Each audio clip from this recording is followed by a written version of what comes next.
মান সামা ইয়াউমে আরাফা, যে ব্যক্তি ইয়াউমে আরাফার দিন একটা সিয়াম পালন করবে, কয়টা? কথা বলেন, কয়টা? একটা।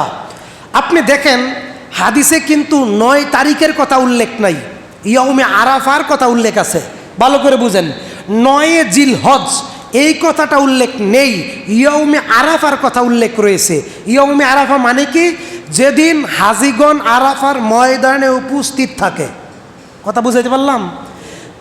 হাজিগণ যেদিন আরাফার ময়দানে উপস্থিত থাকে ওই দিনটাকে বলা হয় ইয়াউমে আরাফা। ওই ময়দানে যারা উপস্থিত থাকে তারা সবাই আল্লাহর মেহমান। সুবহানাল্লাহ। হজের বড় কয়েকটি কাজের মধ্যে আরাফার ময়দানে উপস্থিত হওয়া একটা গুরুত্বপূর্ণ কাজ। ওইখানে যারা উপস্থিত থাকে তারা আল্লাহর মেহমান, তারা হাজি।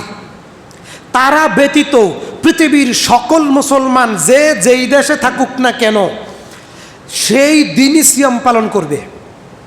সেটা যদি সৌদি আরবের 2 দিন আগে হয়, সেটা যদি সৌদি আরবের সাথে মিল হয়, সেটা যদি সৌদি আরবের পরের দিন হয়, তাতে কোনো অসুবিধা নেই।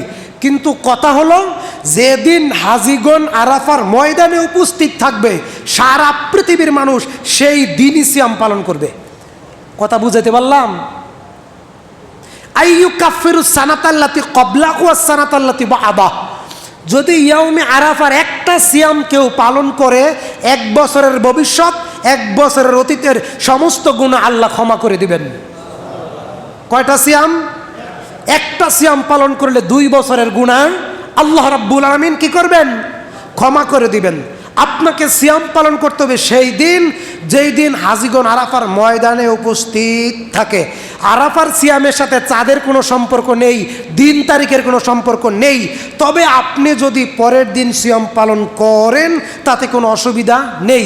কথা বুঝাইতে পারছি? কারণ বাংলাদেশে তো একদিন আগে হয় না, পরে হয়? পরে হয়। কাজেই আপনি যদি আগের দিন আরাফার সাথে মিল রেখে একটা সিয়াম পালন করেন, পরের দিন যদি বাংলাদেশে থেকে আরও একটা সিয়াম পালন করেন তাতে কোনো অসুবিধা নেই, অসুবিধা নেই। এই হচ্ছে জিলহজ মাসের মোটামুটি একটা আমল।